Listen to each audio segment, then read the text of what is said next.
What I want to talk about today is the Newcastle Library's modernisation programme, which has been over a number of years, but explain some of the things that we've learnt through that and some of the sort of principles we tried to follow in delivering that.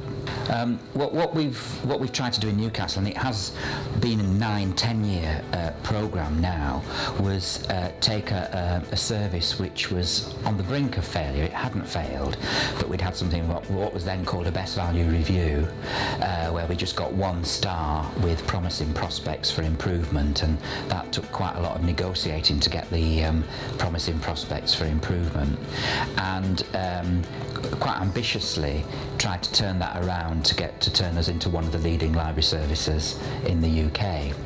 And I don't think we're perfect. I think we've made a huge journey.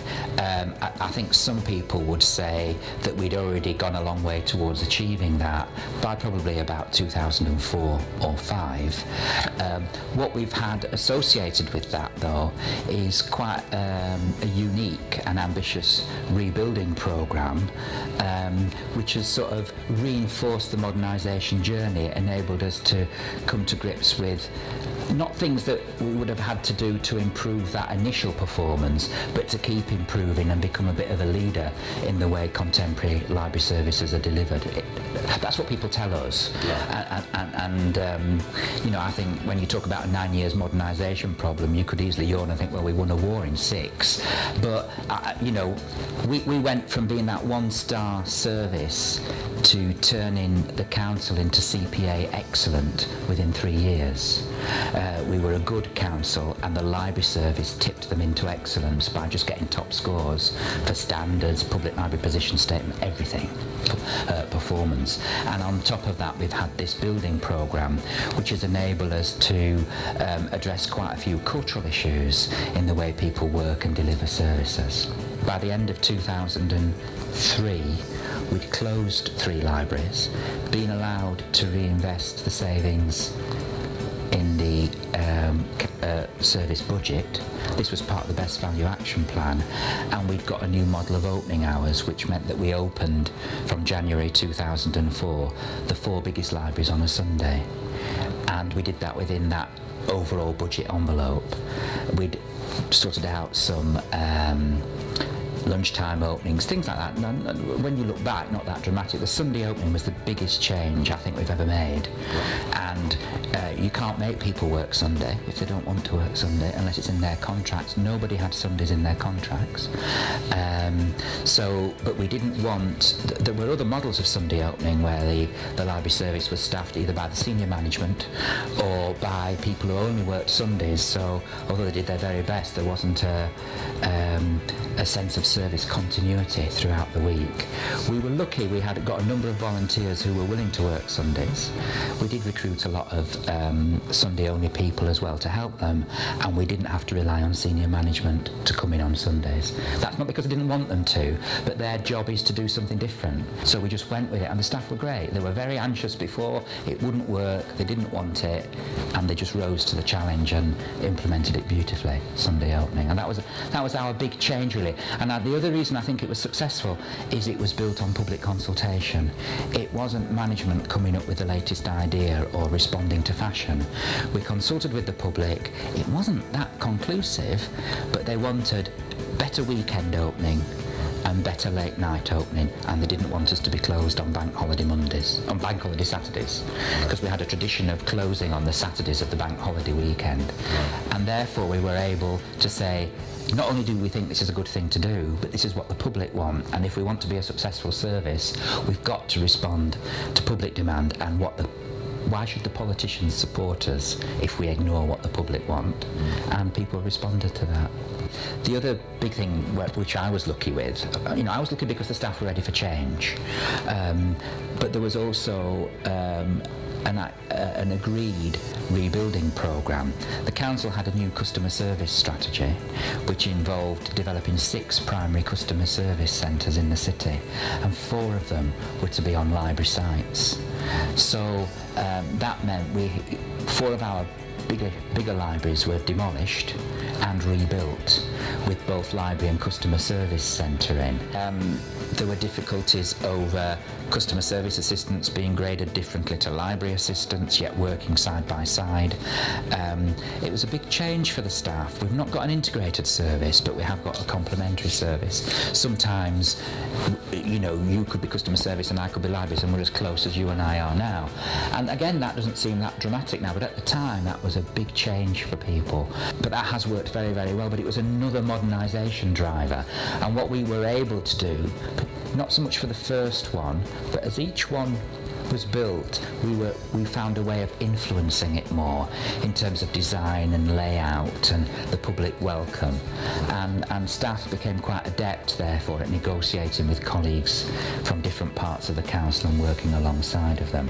And the city itself had said one of our ambitions should be for a new city library, externally funded, and that was one of the things that attracted me to the job, the possibility of doing that. And we were just lucky again.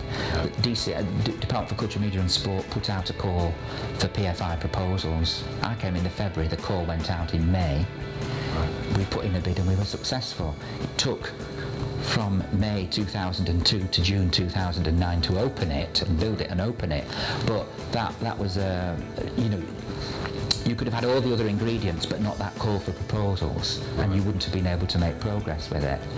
And we used that very deliberately about changing service. Although it was about a new city library, it was about driving a change throughout the service. And I think had we not had the new city library, we might have done some of those changes more quickly, but I'm not sure we would have achieved as many changes. But just some of them, it was silly forcing something through in advance of being clear about how it would work when you'd got this major flagship project. And I'm talking particularly about staff and new ways of working. We put a very sort of almost gung-ho commitment to self-service, library buildings in the future being as self-service as possible. We had a commitment to no inquiry desks, no desks, that staff would work on the floor. So we developed with our city library designers, and based on a design we'd seen in Sweden, soft triangular inquiry points, not against walls. There's no back, there's no front. There's no door behind you to escape if you don't like that member of the public. I sit beside you to help you, or I stand up beside you rather than opposite you. And staff absolutely terrified, didn't want them. But we stuck with it, and a colleague of mine did a talk 6 months ago, and she did a survey of staff. What were your views before the city library opened? And the big anxiety was counters, no counters. And what were their comments after? They wouldn't work any other way, which is great. But lucky as well, but great. I mean, they were involved in the design, but it's this business of it not being the traditional service. They have more staff walking around, and that was what we were trying to achieve. And then we're rolling that out into other libraries. So every time a library becomes self-service, it gets the same inquiry point that the city library's got. It might be a different colour, but it's the same design. And you don't have things on it. You don't have tills. You have the PC that you have operates cash. We have a telecommunications system that works on a fob, so you don't get the phones ringing in the city library. You're there purely to focus on the customer, to walk around the floor and help them, because it's self-service. Customer satisfaction's gone up significantly. We've had the new city library has exceeded all expectations, both in its construction and its delivery of service. And you sort of get two common points really. One, it's a lovely building and the staff are wonderful. But we did things like we pursued Charter Mark sort of around about 2005, 6, 7.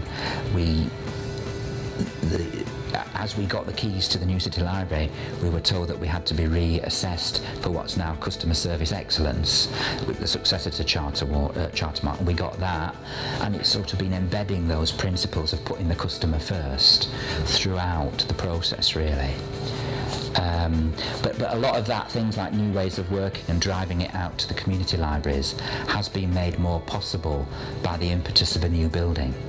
You know, not everybody's had that opportunity, but we've been very clear that it was about service rather than bricks and mortar, and how you used that to deal with the way you worked with people across the city. And what we did work very, very hard at was keeping members and the public engaged with it. So again, it's about the City Library, but it's about how you should work anyway. So, because what happened here was we had to demolish the library and rebuild on the same site. So there was no City Library for 2.5 years. But we started a new author programme in city centre venues to keep the presence, the idea of a library service alive in the city. So we would use the art gallery, we would use other meeting rooms to bring high-profile authors in, talk about the library service, give their talks. We took every opportunity to engage with resident groups. So we did a foundation stone ceremony with the Lord Mayor and children from a particular school. We've done various other ceremonies as the library was built to involve elected members and members of the public. And I suppose the big thing we've had throughout, and it goes back to the opening hours thing, is a huge amount of public consultation. Focus groups, customer groups, specialist customer groups, general consultation. So we consulted about what opening hours people wanted in the city. We then consulted on, if we had a new city library, what would you like to see in it. We then went out to consult with people on how they thought the opening hours had worked, and then when we knew we were in with a chance of building the library, we brought them in right at the beginning to help come up with ideas of what sort of design they would like, right through to the completion of the building. If you can demonstrate that what you're trying to do is respond to either what the members want or the public want, I think that gives it gives you a greater chance of negotiating it through. You have to be careful, you know, and then it depends on how you phrase the questions in the consultation. I think what I'd said earlier about holding nerve, and I think that Sunday opening was a when I look back, I can remember being in one meeting and thinking, I wonder what I'll do when it all goes wrong. And it's avoiding a complacency that you can just put change through. You do have to do that preparation, but you have to limit the preparation, otherwise you never move on. You know, you're always putting something off.